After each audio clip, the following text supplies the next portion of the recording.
Hey folks, my name is Eric Bergiu. Welcome to the monthly PMTA webinar. Every month, the Project Management Training Alliance is putting on a webinar that helps project management practitioners and showcases our membership. This month, you're in for a treat. Not only do we have a hot topic, but we have a very talented and experienced presenter. Tony Johnson of Crosswind Learning has spent years and years understanding the PMI certifications, and today he's going to give us the breakdown on what's really going on with PMBOK 7. It's been a big topic of discussion among project managers around the world. And if you follow anything on LinkedIn, you've seen a lot of comments, a lot of questions about what's going on with PMBOK 7. So Tony will give us the breakdown on that. Today, I want to welcome you all in the global conversation about the PMBOK Guide 7th edition. It came out a year ago, and today Tony Johnson of Crosswind Learning is going to be giving us kind of covering the controversial issues and just giving you the breakdown on what's new. Right now, it's my absolute pleasure to introduce somebody that I have worked with for 20 years. Tony's been an awesome partner for Versatile Company because the Crosswind Learning has terrific PMP prep materials. Tony is the president of Crosswind Learning. He's also the president of the Project Management Training Alliance. He's the visionary behind this organization. Now, he has probably earned every PMI certification that's available at least once, and over 100,000 people have earned their PMP certification because they've used Crosswind training products. So it's my great pleasure to have Tony Johnson presenting today. Okay, very good. Yes, and to clarify, I've done this presentation numerous times, and I've always evolved it based on ever-changing information, and it really fills a full hour. So we decided to stretch it a little more to be safe. Anyway, those of you that know me, the way I'm going to do this, we've got a hard time box for those of you that need to get back to other things, but I will do what I can to stay on as long as possible afterwards to answer any and all related things within reason. Anyway, let's go ahead and get started. So trademarks and copyrights, Project Management Training Alliance and the Certified Training Provider are registered trademarks of the Project Management Training Alliance. PMI, PMP, and PMBOK, not PMBOK Guide, are registered trademarks of the Project Management Institute. And our general high-level timeline is going to be this: exam updates. We're going to talk a little bit about history and then the present and the future, because no matter how many times I've done this on PMBOK Guide 7, I always get asked about the PMP exam. So I figured let's get that stuff out of the way, because that just, there's a lot of disinformation there. Now we're going to talk about the standard known as the PMBOK Guide, Standards Plus, and then anything that's left over at that point. So that's kind of the roadmap, if you will, for the agilists on the call here. So I want to clarify a couple of things here that are extremely important. If we think about rules, most everybody is accountable to somebody. There's very few that make their own rules. Now, the PMP certification and the PMBOK Guide, they are basically held to outside of PMI standards. So PMI can't just go and do what they want with the PMP. It ties back to ISO 17024, which focuses on the certification of individuals and processes around that, just for clarification. And I know that's been a like, what exactly, kind of like John 3:16, what's the exact quote about this point or that point for people like Eric and Lynn and myself. Now, as of January 2 of last year, and PMI runs this stuff in 4 to 5 year blocks as long as I've done this. And I'm pleased to say next month, my first book turns 18. So, so I've been around a while even before then. But they run in 4 or 5 year blocks. And as of the beginning of last year, they had a new exam content outline. And to clarify, your PMP doesn't expire unless you let it lapse. You don't have to retest, but the ECO is what you care about, not the PMBOK guide if you're studying for the test. So the new domains are people, processes, and business environment, not initiating through closing, sometimes considered predictive, waterfall, prescriptive. Those are some common phrases for it. And in the past, one half of the book that was considered the PMBOK guide talked about initiating through closing. So, so people, processes, and business environment is the more modern thing that employers want to see. And that's the key piece there. And again, I expect this to be valid through late 24, early 2025, unless they totally blow up what they've done all along. Now, exam updates. Agile is added. We heard the last time they updated it, they've added Agile, but this time they were serious. Kind of like Animal House with double secret probation, whatever that is. Well, I've seen online people say, like 70% of the test was Agile. Well, unless somebody like me goes through and goes, this is, this isn't, this is, this isn't, those are opinions and a sample of one. But it can be up to 50% of Agile. But as an example, things like communication channels or how you deal with changes can go across that full value delivery spectrum. So don't feel like, oh my gosh, I have to learn this mass amount of Agile to, become a new PMP. Hybrid is another phrase that is kind of the bougie, sexy word in project management right now. What exactly is hybrid? I don't know. No, I do. But it's, if salad is adaptive and a steak is prescriptive, hybrid is anything from a salad with a cube of steak in it for flavor, all the way to a steak with a piece of lettuce next to it because your doctor said you need to eat healthier. So you could have a sponsor, a scrum master, a product owner, a project manager. You could be doing phases and iterations or sprints inside them. It's kind of like Lego. Those of you that know me know I build Lego when I write, and hybrid is like a free build of Lego. You got them, you connect them the way it makes sense for what the environment needs. Now, what this 22 or 2022 era of the PMP exam is not, and we know with scope statements, we talk about what we're doing and what we're not doing. So it is not an update for the 7th edition PMBOK guide. I was on the core team that wrote 7, so I can tell you it does not reflect 7th edition PMBOK guide. You'll see things later in the presentation where you'll see that things that are in 6 are in 7. Okay, it covers those things, but there's not all this new stuff in 7 per se, where the exam reflects that at the moment. So it does still reflect 6th edition aligned processes, knowledge areas, etc., resources, stakeholder communications, etc. Now from there, I want to show you this graphic. This is, the $1 million thing. So the blue row is how PMI updates a PMBOK guide. The pink or the orange row is how they had updated the exam before January 2 of last year. And you see that dashed line going from the end of blue, commercial availability, into the new exam content outline. Well, if the only thing you do is predictive, everything is going to be initiating through closing. So, they're going to mirror each other. Now, green is the world we're in now. So as you see there above that first green box, the PMBOK guide could be referenced to create an exam question, but it's not the only material used to reference questions. So if a communication management plan is referenced in the communication chapter of 6, but the models, methods, and artifacts of 7, technically you could find something in 7 that could be on the exam, but it doesn't mean you need it.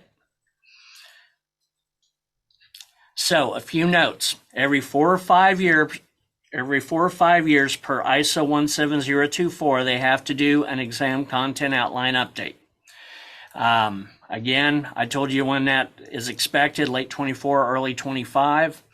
Now, the 7th edition PMBOK guide came out after this ECO was officially cut in. They have never released a PMBOK guide afterwards. And when I talk to Sierra, I'm not a politician where I'm going to say everybody's my friend, but Sierra at PMI, her and I know each other. She's, I think, VP of product now. She used to be in charge of the credentials there, and she would tell me, yeah, we are decoupling the PMBOK guide from the PMP exam and the CAPM exam, as we'll touch base on at the end here. So decoupling, separating. They have never cut things short of that 4 or 5 year cycle, and training does not expire. There's a lot of disinformation flying around. I'll just say this: if you take training through any PMTA certified training provider, those are PMI approved contact hours. If the course outline aligns with the exam content outline, which is people, processes, and business environment. But again, training does not expire. So if you took a class 3 years ago, haven't tested yet, you probably need an update, but technically it would still count for the test. Okay, so we got some questions here, some engagement. Okay, so, and this is where I'm going to start watching chat. The 22 PMP exam is based on the PMBOK Guide 7th edition. True or false? So go ahead and type your answers in chat. I want to see what the opinions are here.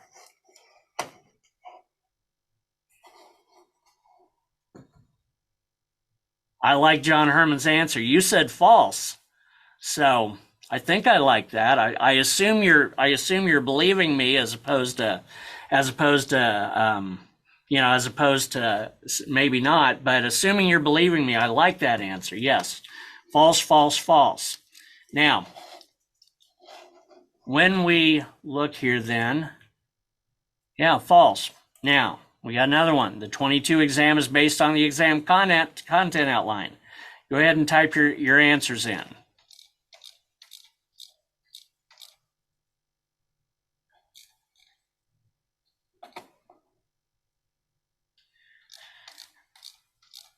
Okay, very good. So true. Okay, so foundational point. A guide to the project management body of knowledge, PMBOK guide, but technically PMBOK is all project management knowledge. I want to clarify.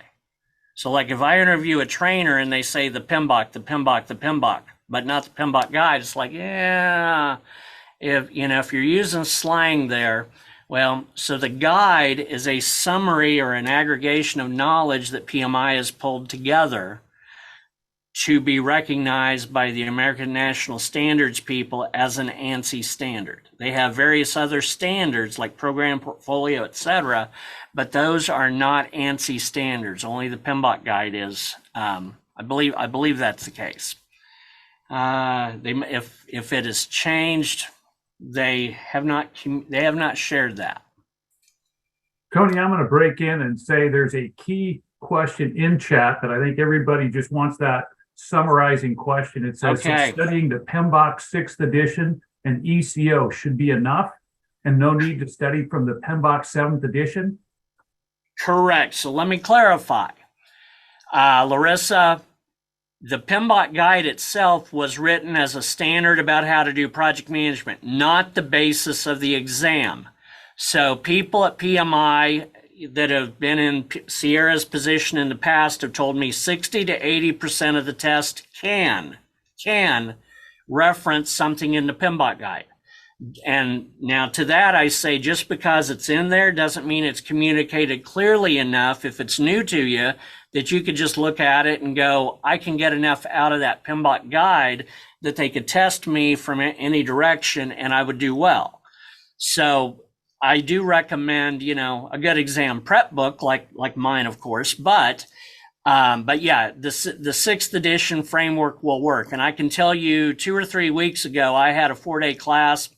A woman brought in a 7th edition PMBOK guide with a bunch of flags in it, and she put it away about an hour into class, and she never opened it the rest of the class. And it wasn't because I told her she did. It wasn't because I told her not to. She just wasn't seeing the value in it getting ready for this current exam. So, okay. So hopefully that helped there. So yeah, basically the syllabus, if you think of it like that, Bill, it's the structure. So like when Eric builds his best-selling book, when I put together, the book that I have for the PMP, that's what I need is that ECO. That's my structure, if you will. Now, 6th edition basics. So now we're starting to get into why we're here. So just to give you a baseline of where we were at with 6, 10 knowledge areas, 5 process groups, 49 processes, approximately 1,400 inputs, tools, techniques, and outputs. Oh my gosh, that's a lot. Over 800 pages, and the last ones I saw actually had like telephone book thickness paper with gray on it, which was hard to read. But by gosh, if you tried to copy it, it said copy, but it wasn't a good reading experience. It was an evolution of 5, which was an evolution of 4, of 3, of 2000, and then the first edition. So theoretically, it's been retired. 6 and earlier, when the new one came out, the previous one was deemed outdated. Now, the general consensus for the hardcore people like myself is that you can't do 7 alone. You need some substance like 6 to be able to do 7. And we'll talk more about that at the end of the presentation. And then the CAPM exam as of the end of this year is still aligned with 6. So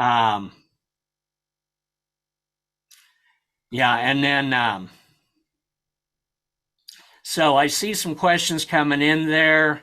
Let me just see. Let me just see if I can address. Mark, I can tell you, at least when we use my book, we haven't opened a PMBOK guide or an Agile practice guide. We haven't opened a PMBOK guide in class in 15 years. And I don't think we've opened a practice guide once. I have to look through it, but as far as to study, not needed. For someone who took exam training a year ago, is there training available to take a refresh? Larissa, if you can reach out to me, there will be an email address at the end. I can connect with you on that. The Agile Practice Guide, Bill, that might get you what you need for half of things, but the hybrid piece is the weird part because Agile is Agile. The Agile Practice Guide doesn't really address hybrid. And that's where, like, what do you do when you see a sponsor and a Scrum Master in the same environment, for example, or iterations inside phases, for example? Okay, PMBOK Guide 7th edition. We went from 800 plus pages down to 274 and then 67 for the standard, which, the PMBOK Guide book itself was the standard for project management and the PMBOK Guide. It was not an update, it was a redesign. And so knowledge areas, boom, gone. Process groups, technically in the very back, like about this much of one page, but nowhere near the real estate they had in the past. And I see a note here. Do you guys still see the presentation? Is that correct, Lynn or Eric?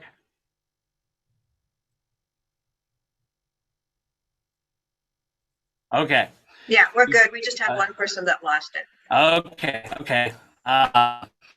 No person left behind if at all possible. Okay, so process groups, takes up about a half a page as opposed to a big chunk of the book. Processes are gone, even though they use the word processes, like you need to figure out what processes to use. How? Processes are gone. We'll talk about it. ITOs, type in chat. Can I get an amen? ITOs technically are gone. And I'm not even going to look over there because I know it's going to be, Standards Plus is something where if you're not familiar with it, it's kind of a really cool thing.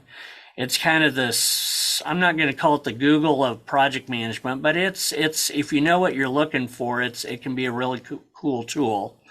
And then 6th edition is still relevant. We've had a lot of discussion about this at PM Training Alliance. The bottom line is this. You could give me some of the stuff we're going to see in 7 all day long, but at the end of the day, whether you call it a process, a workflow, a task, a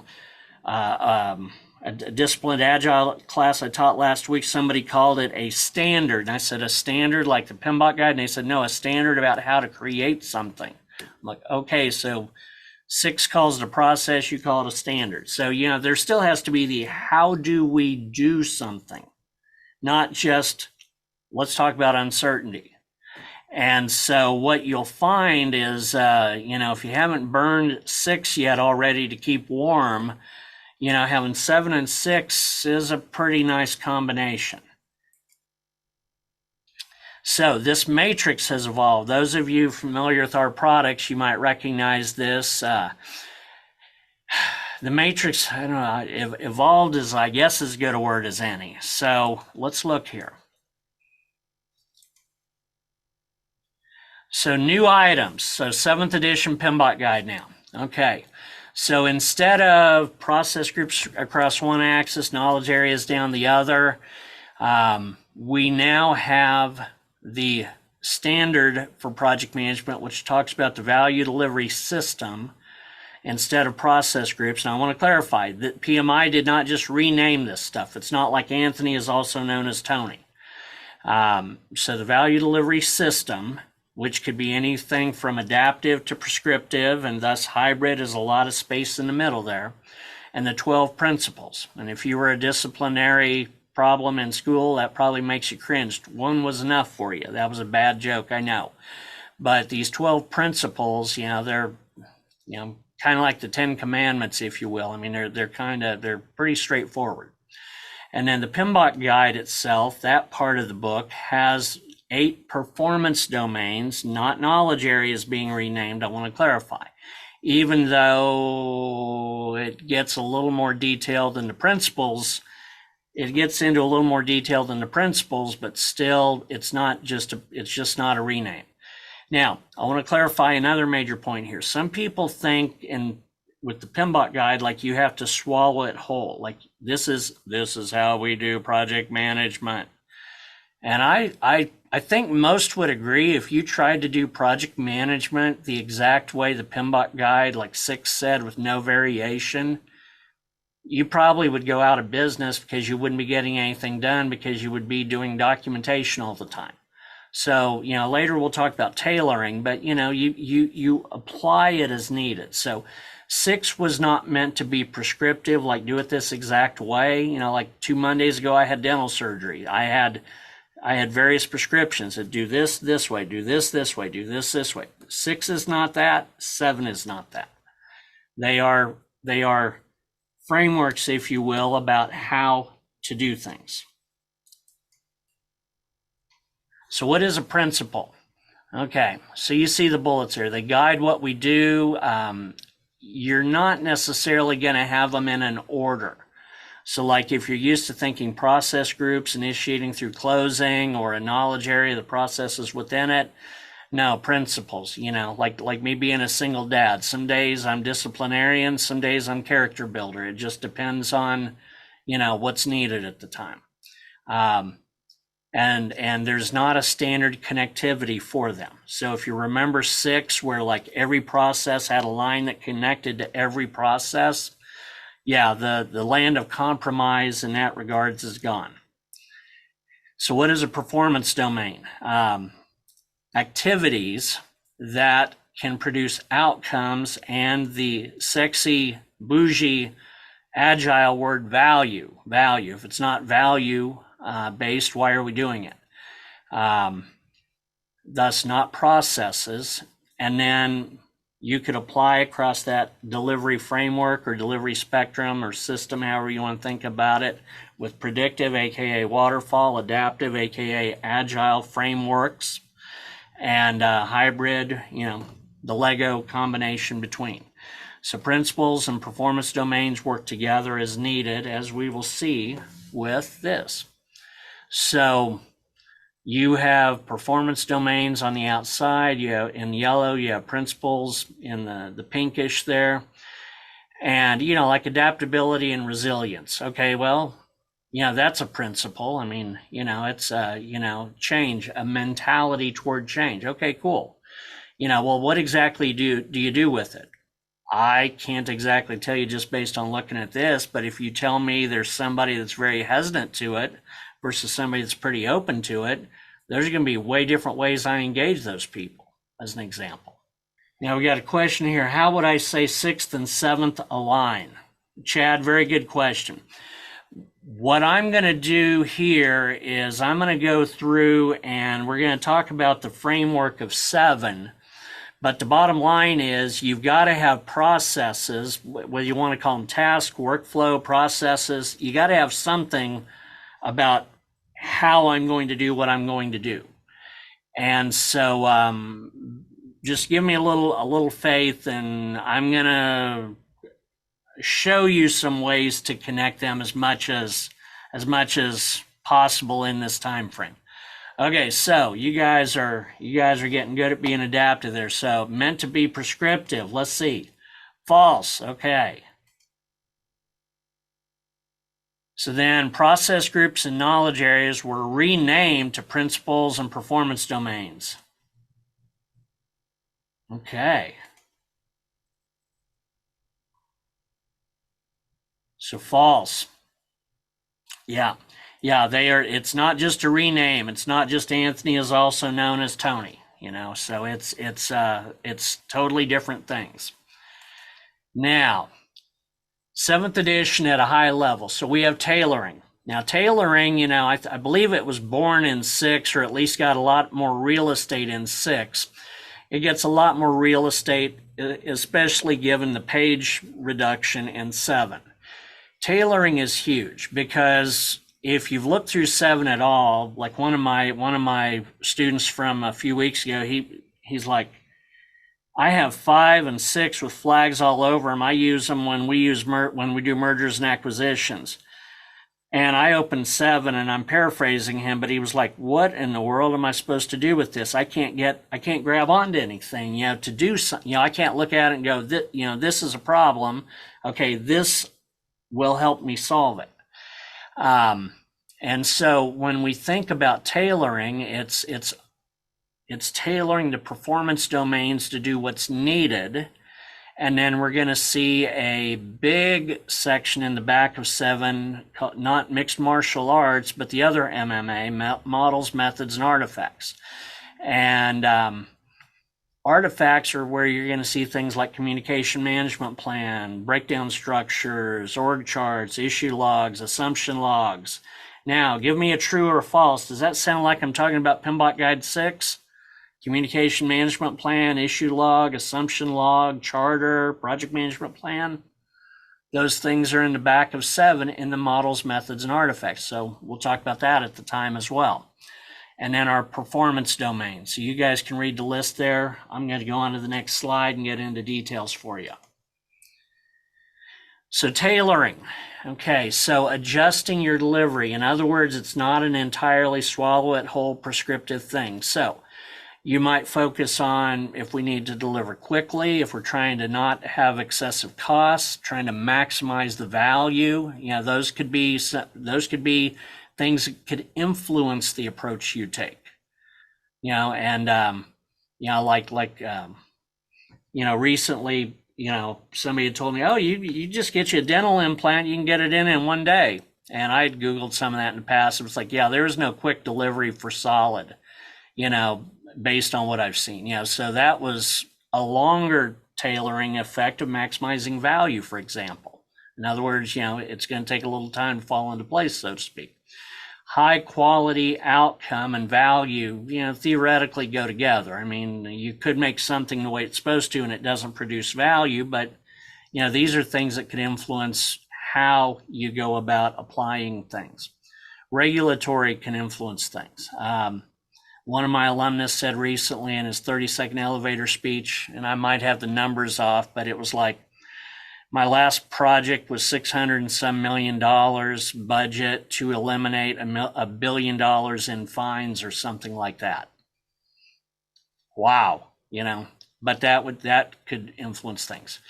If there's a particular stakeholder group you're trying to satisfy, if you have some organizational change that's very key, or if there's a particular type of framework that makes more sense. Just like last week, I finished a disciplined agile class, and I hadn't been exposed formally to that since before COVID. And it was like, oh my gosh, and DA had even evolved. So what is tailoring? So we can look at the life cycle. We can look at the development. Performance domains are going to factor in. What ones do you want to use in what way? What processes are you going to need to do? And again, you could call them processes. The IIBA calls them tasks. You could call them workflows. It is what it is. But you're going to have to define ways to go about getting some of these artifacts and other deliverables done. We've got a question from Robert there. What is the overall purpose and reason for PMBOK Guide 7? Robert, can you expand? Do you mean like this massive change or in general? And I'll watch for an answer there. But this is where, like with processes, you're going to have to start kind of going, okay, we need to refer to something beyond 7 to have a little bit more of a feel for what to do. Also, what level of engagement? If you're the tax man, you got kind of a captive customer base. If you're a startup, you probably have a little different position than the tax man. Both have a purpose. Are there any key tools you need to consider? If you've ever applied for a job and you saw something where it's like must be familiar with or something like that, that can influence what direction they go. And then models, methods, and artifacts. Which models make sense to use? Which methods as well? And models and methods, they can go back and forth, as we'll see. But artifacts are the new name for documents. And Robert, if you're still there, I'm watching for that. I'll attempt to expand on it a little before I go too much further. How would I use it? Help me with projects. If 6 is where I look for what and how to do. Okay. So if those of you that had 6, you know how it came with the PMBOK guide and an agile practice guide. Now, I never heard PMI say this word for word, but my interpretation was, given they run that update in 5-year blocks, I mean, I think we were working on it maybe in 2017 or something like that, and it came out last summer. So it takes a little while to get it done. Now, that said, I suspect with 6, they said, we need to do more with Agile. And I just don't think at the time they quite had a feel for how to get Agile incorporated into the PMBOK guide. So they included the Agile practice guide with it. And then with 7, I think they basically said Agile is where things are going and we got to have it be one book and we can't have it be phone book thickness. So the thing is, this is not a how to do project management. These are things to consider when doing project management. But then if you want to have some guidance on how to, things like PMBOK Guide 6 or Standards Plus that we'll see later in the presentation are going to be needed. So anyway, Galen, I wouldn't get rid of 6 anytime soon, just to be safe. Okay, so what is a model? And this is where some of you guys are going to be going, this looks familiar. Yeah, so a model, it's just a way to explain something. Communication channels, Tuckman ladder. The Tuckman ladder is just form, storm, norm, perform, and adjourn. So if you've heard of those before, this is just the models section is PMI grabbing all of those things that could be interspersed throughout the PMBOK guide and putting them in the models section. And then after that, you have methods. So something you are trying to do. Now, you might say, well, that sounds like a technique. I'm not going to blow smoke at you guys and say that it doesn't feel like techniques to me. It does. I mean, decision tree analysis, benchmarking, earned value, Yeah, you'll see, this is where you're going to see ITOs in 7. But it's just lists of them, not this process creates this, or these are inputs here, or tools and techniques here, but more, here's a models bucket, here's a methods bucket, here's an artifacts bucket. And then the artifact, like you see there, template, document, output, or deliverable. So you will see those various PMBOK Guide 6 artifacts that you were familiar with from the 49 processes. You will also see a variety of agile artifacts that are commonly recognized as well. And you will see some suggestions on where they should be applied, be it models, methods, and artifacts across the performance domains. And that you'll see that in the PMBOK guide. But I will say this, do not feel like that needs to be memorized for the exam. This is not, that's, you know, even when they do ultimately cut it over to represent 7, which I don't have a roadmap for anytime soon, just knowing that benchmarking fits here, here, and here, just, it doesn't fit the current era of the exam. So our performance domains. Now this is where the meat of things really are outside of the models, methods, and artifacts. You know, this is where the organized content is. The models, methods, and artifacts, it's just, you need context to apply it. Now, as we move forward here, so uncertainty. Now, when I first saw uncertainty, I thought, oh, risk got a new name. And I started reading a little more and I was like, okay, well, I see where they're going here. And it's like, yeah, risk did get a new name, but ambiguity, complexity, you know, complexity doesn't directly translate to risk, but it does directly translate to uncertainty, which loosely translates as risk. So complexity, volatility, you know, those are not flour or sugar factories, but those are .com startups or, you know, high-tech, cutting-edge medicine type startups, you know, and so uncertainty does come into play. And in my opinion, this would be one of the things you should factor in to begin with almost immediately. How much do you know about the environment? Because it's going to frame some of these other performance domains, how you choose to apply them if you choose to. Now, I will say it also does use the traditional risk response strategies. I call them C, the ATM, but share, exploit, enhance, avoid, transfer, mitigate, and then the accept and escalate that work with both, positive and negative. So your development approach and life cycle. Now this, if I were doing an update for a book, not that I'm doing an update for a book, but if I were doing an update for a book somewhere between now and 2024, this would be a pretty big chapter because I would have predictive in it, I would have adaptive in it, I would have to have some explanation, examples of hybrid. And that's where you're starting to look at what does the environment look like. Like one of our PMTA community, Bill Danemeyer, says it's hard to build a bridge with agile. You know, and you know, and then I would also say, and it's often very hard to build a software application with predictive. You know, not, you know, neither are unheard of, but you know, you want to make sure that the right approach and right type of life cycle fits. And like you see that final bullet there, instead of me reading the bullets to you, you guys can do that. But the level of uncertainty can influence that.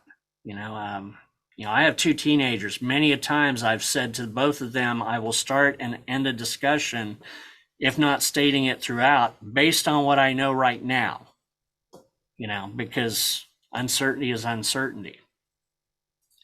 And if you're in a very volatile or ambiguous or whatever situation, you know, it's not, it could influence which direction you take to design something. Now, stakeholders, yeehaw, hey, a knowledge area. Okay, well, stakeholders are pretty important. So I'm not going to say this is a knowledge area, but looks like, feels like. Very similar to what we saw in 6. But those of you that are older school, not old, but older school, you might remember back to 3rd edition, 2000 edition. If we had a process that had the word stakeholder in it, it was actually a communications process because we didn't have stakeholder as a knowledge area back then. In my opinion, this stakeholder performance domain, actually, it's kind of a hybrid of stakeholder and communications together. So like if I were updating content, for 24, 25 or whatever down the road, more than likely I would be looking at those 2 chapters of content for me going, okay, how am I going to string, what do I want to string together for people to see details about, communications and stakeholder engagement, because they go together. Team. Now you might go, that sounds like resource. Well, resource minus the physical part, at least, perhaps, yeah. So you could have the resource knowledge area. You could also have organizational structures, but what is your team going to look like? So, how do you go about getting the team there? What are you trying to do with the team? The structure of things, and this is a really good example of PMBOK Guide 7, where you can read a lot about something, and then when you're done, you're kind of going, I read it, I digested it, it made sense, but it's like if I was trying to put a fork in something on my plate's empty. And I don't mean that negatively toward the PMBOK Guide. It's just when we think about things like culture and leadership, you can read about it all day long, but those are the sort of things, you see what really happens. You see how people really do things. So those things are addressed there. And if you're new to project management, I think, you could probably get a lot of help there. If you're a seasoned pro, you're probably going to be going, I need some advanced details there, if you will. Not just details, but advanced details. Now, planning. Okay, so this sounds like a process group. Yeah, well, you got to have a plan.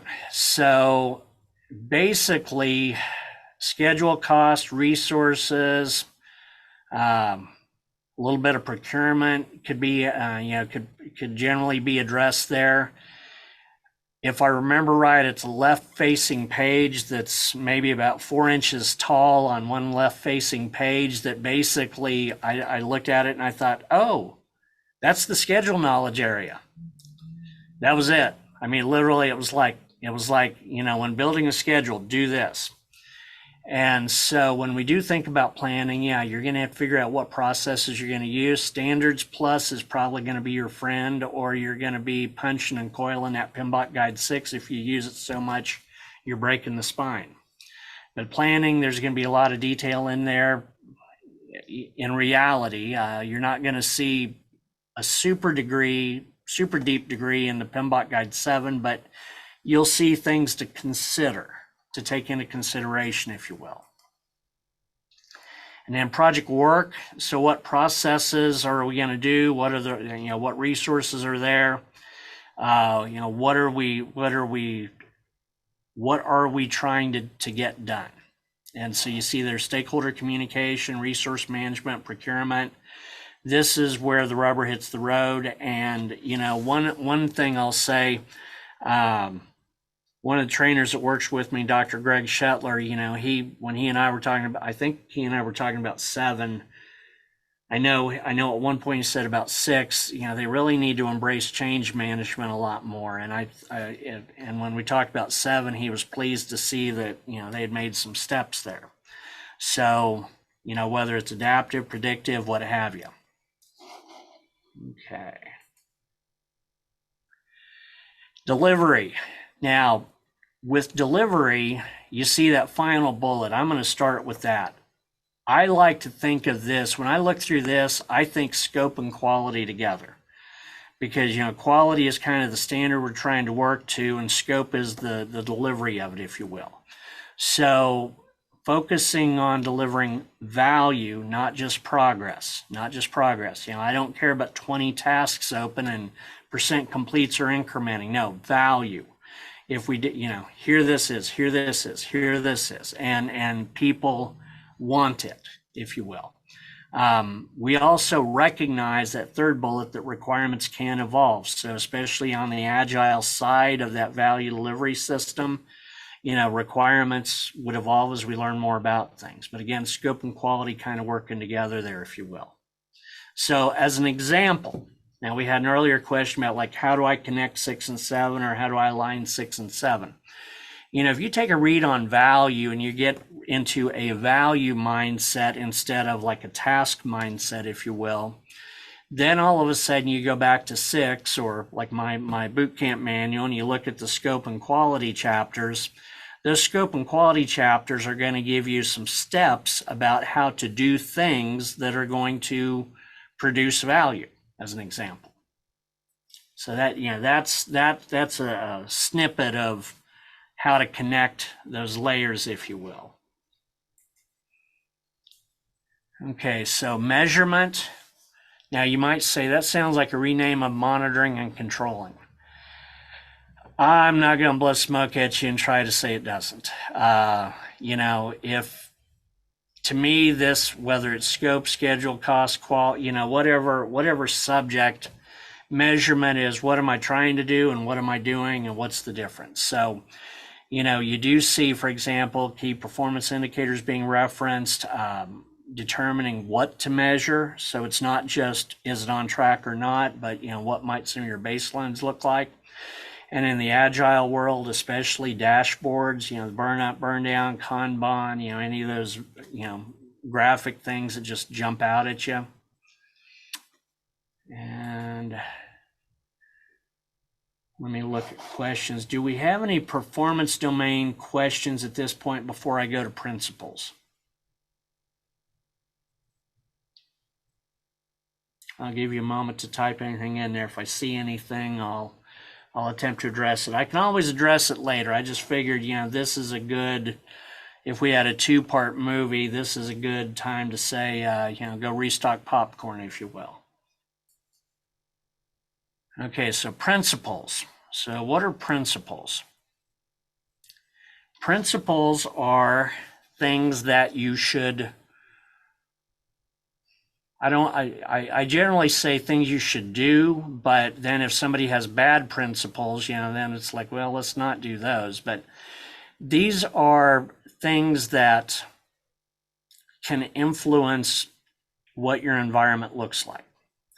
And, you see some of them, team, stakeholder, value, and then, we have risk down toward the bottom. So, somebody like me where I was trying to go, is there a matrix there for me to work with, between process groups and knowledge areas? Is there something like that?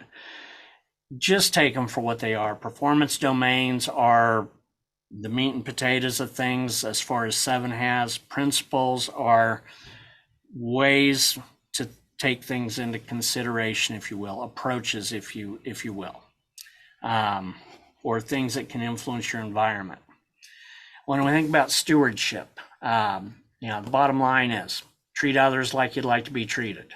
And I jokingly say in class, if you don't, then be dyslexic and do the opposite and treat others, the opposite of, however you want to be treated. But, just like the other day, I was talking to the building owner out in front of our building, and he was telling me about the people next door and their trash can overflowing.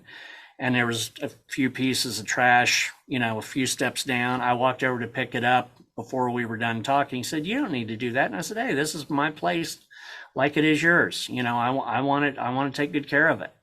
And to me, that's an example of stewardship. Think of it this way. They could give that project or that job you have to anyone else. Now, if you're sitting there thinking, no, they can't, I know where all the bodies are buried. Okay, you're the exception. But, theoretically, even Glenn Fry was replaceable by his son, of the Eagles. But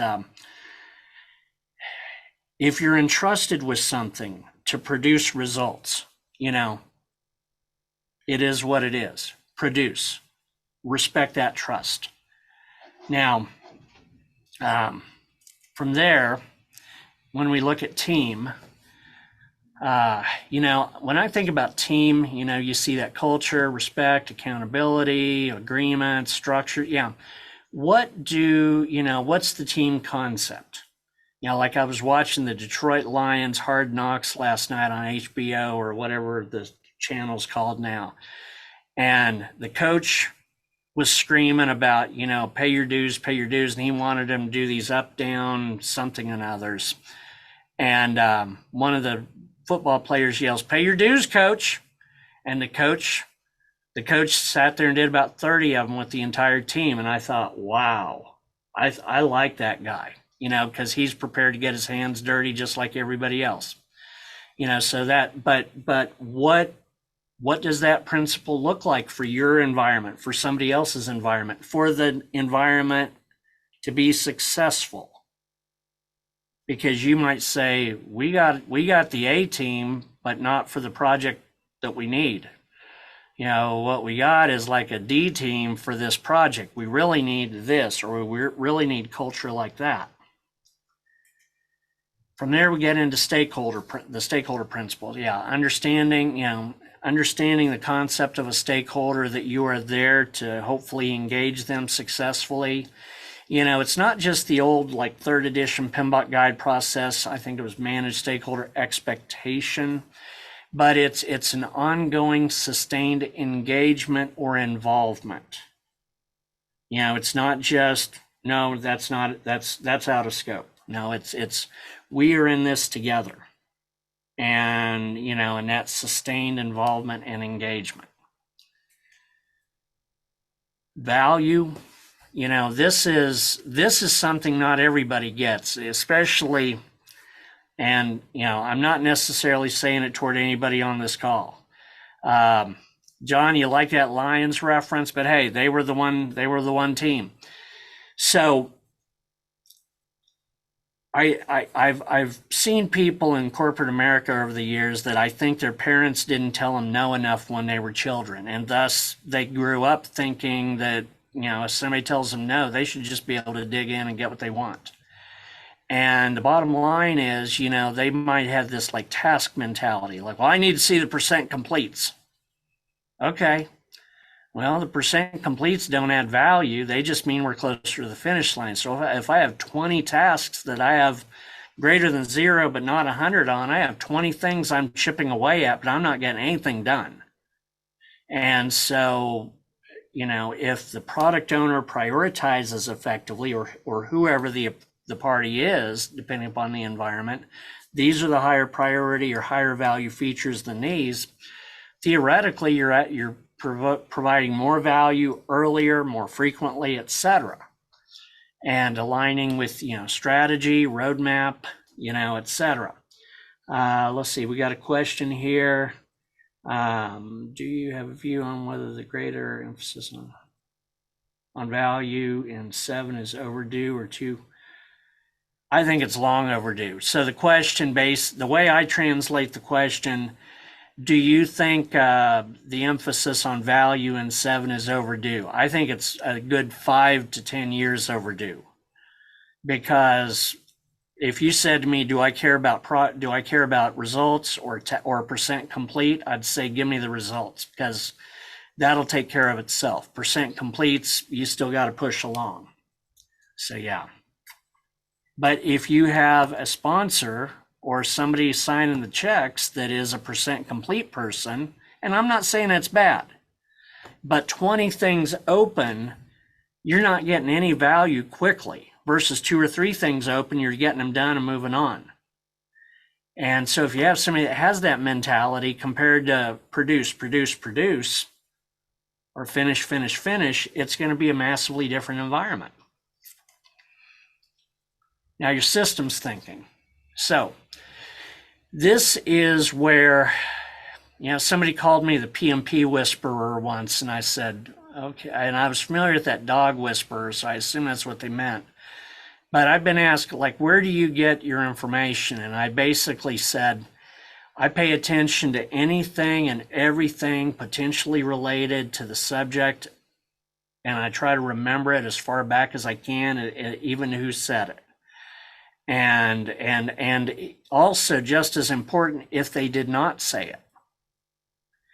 And so, like I heard somebody once say, oh, the passing score of the exam is this. And actually it was a trainer of mine. And I pulled him aside. I said, where'd you get that? And he said, the local PMI chapter. And I said, no. And he goes, well, I said, I get mine from Sierra. They don't share passing scores. He goes, got it.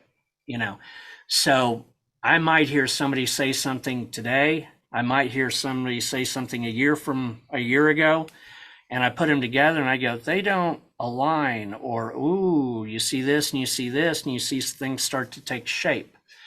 Now I'm talking really about communications or information, but it's a system thinking approach I'm taking there, that ecosystem as a whole.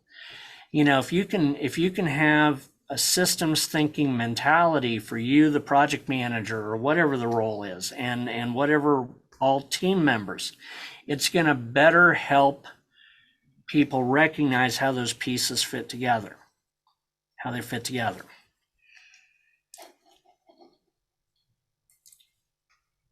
Leadership. Okay, motivate, influence, learn, coach. I said it to the DA class last week. I said, would you rather, we were talking about Kanban, and I said, would you rather pull something up a hill or be behind it pushing it up a hill? And one person had a weird look on their face and they said, I think pull, but if you hadn't used the hill example, I don't know that I would have said push or pull is better. And I said, well, if you're in an intersection, management is verifying there's no cars in front of you and deciding to go forward. If you're at an intersection and you're a leader, you see a green light, you don't see any cars, and you go, I need to get where we need to be. So, as a PM, you're probably going to have a little bit of both in your leadership and management. Looks like we might have a question there. Let me see.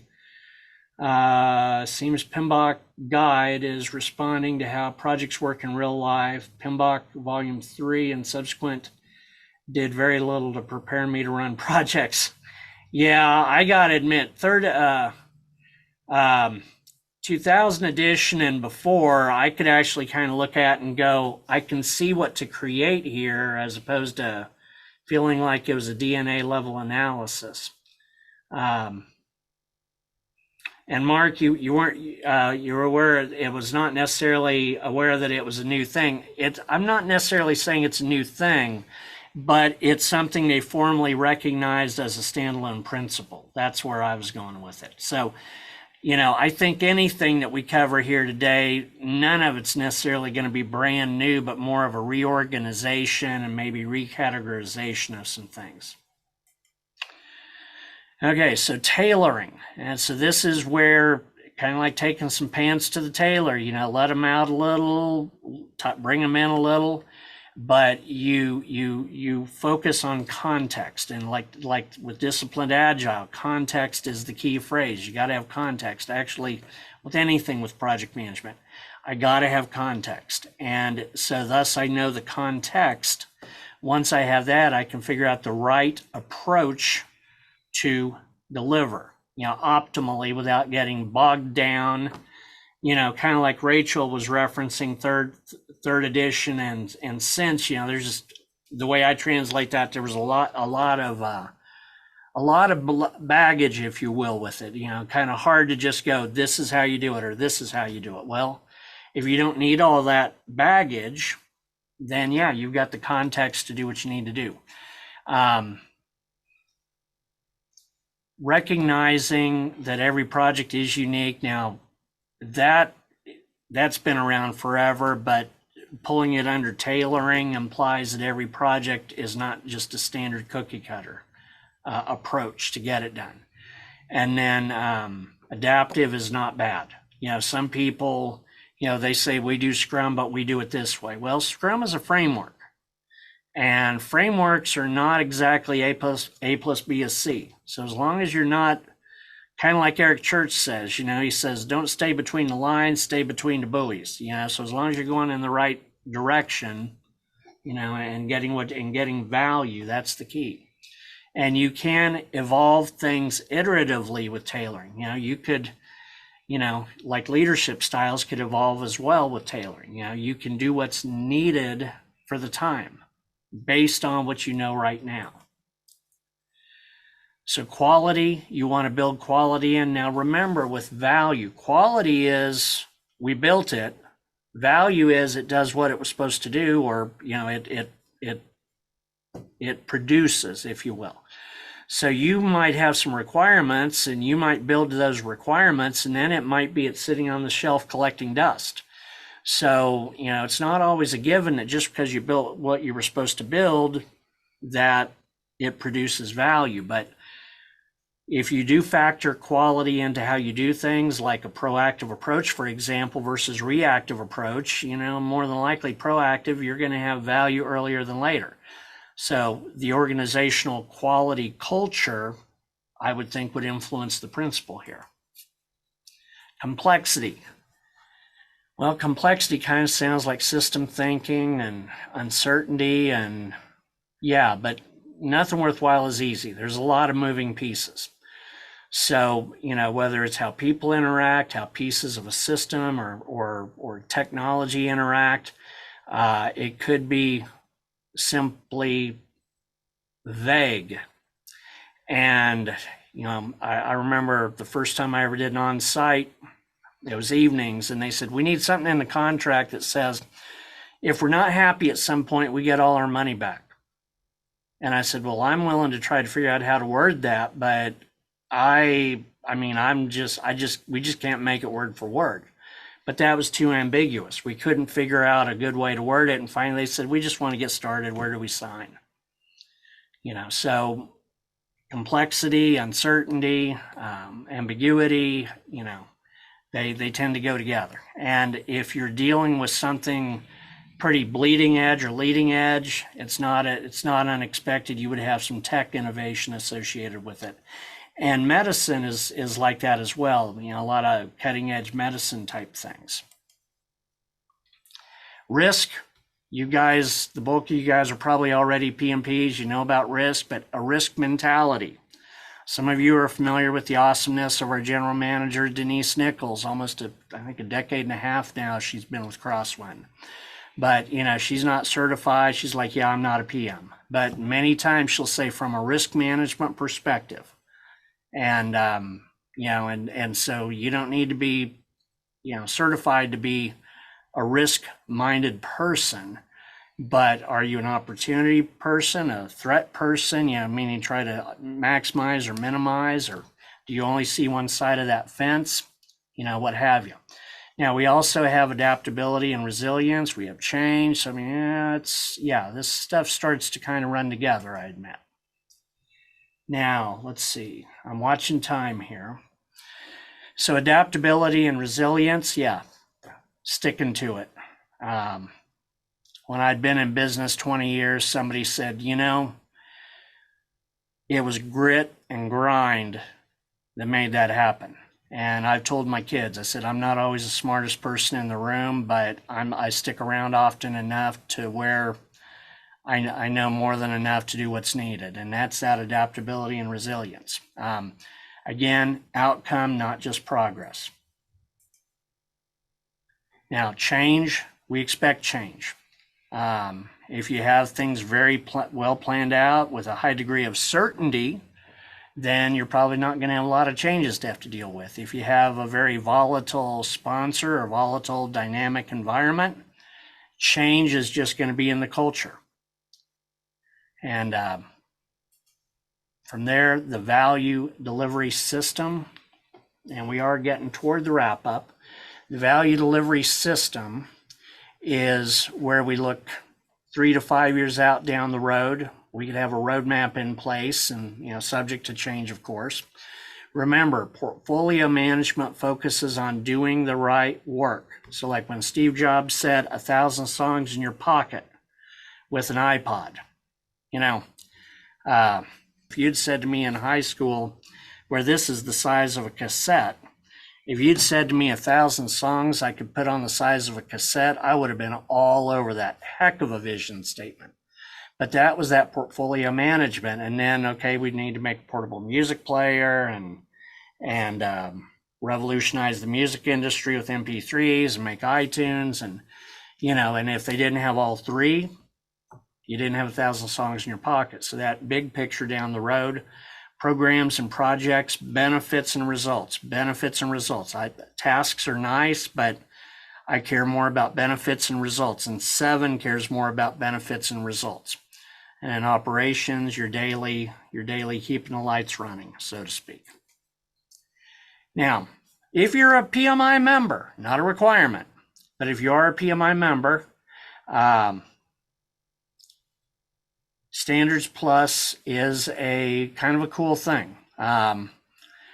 What they did is they took a lot of their standards, like the PMBOK guide and the BA standard and some of those others, and they cut them up into pieces and digitally, and they put them in Standards Plus. So like you could search for Project Charter and there might be case studies about it, or a template, or here's the ITO graphic for 6, or here's the content description for 6. And so if you don't have your hands on a 6 anymore and you're still a PMI member, you can go in there and search. The problem is, if you don't know exactly what to type into search to look for something, you might not get it. But Standards Plus is one of these things that was built kind of piggybacking on PMBOK Guide 7 to where the details could be there.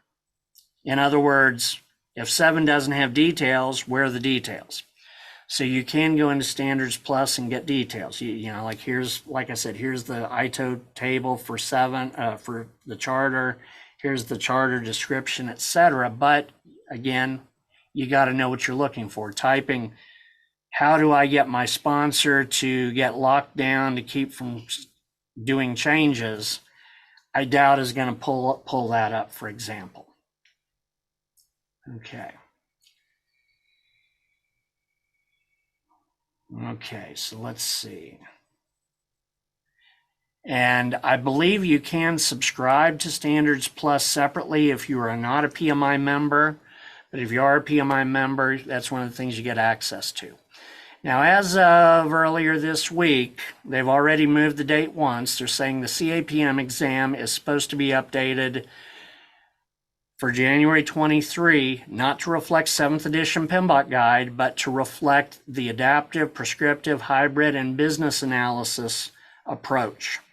And this is what they mentioned in 2017 or 18 when I was in Florida with them, making the ECO for the CAPM exam. They said down the road, they would like to decouple it and just have it be like an entry thing where you want to go agile, okay, get CAPM and then do ACP, or you want to do predictive, get CAPM, then do PMP, for example, or BA, then do the PBA. So I do expect there to be, some 7 references, but as we're going to see with the MMAs, it's things that would be in 6 as well. And they haven't exactly addressed how they're going to deal with all that yet, other than having an ECO out there.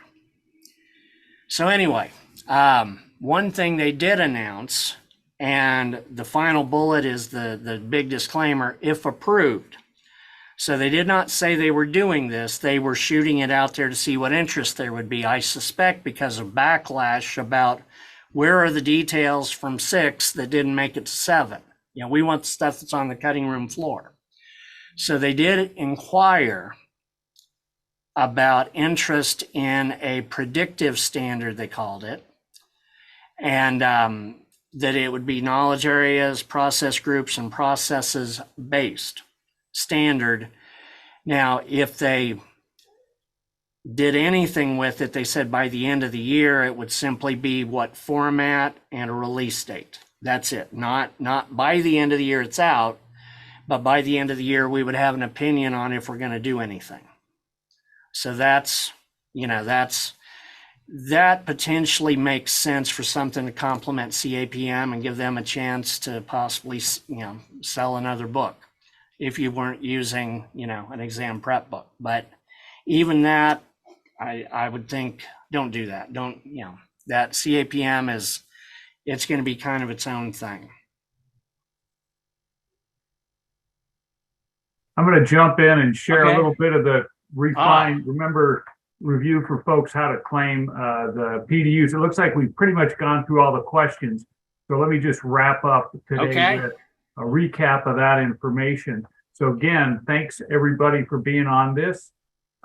If you are going to submit, it's 1.5. This is the new talent triangle. Now, when you go up there, is the last time I tried to submit something, the CSRS submission form wasn't updated to reflect this. So it'd be technical 1.5 technical units.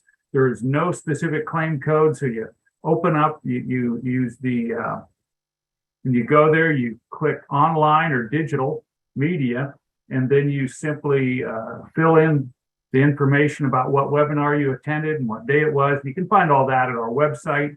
We have a webinar description there. You can copy and paste it in there. So that's the scoop on getting the webinar submission. And again, as Lynn pointed out, you can watch this webinar again and again and again on our website, pmtrainingalliance.org/webinars, where there'll be a recording posted about as long as until, you know, usually takes me a couple of days to get that posted up there, but it'll be up there pretty soon. And with that, I think we have answered all the questions in the chat, and really appreciate everybody being here today, particularly Tony Johnson. Thank you very much.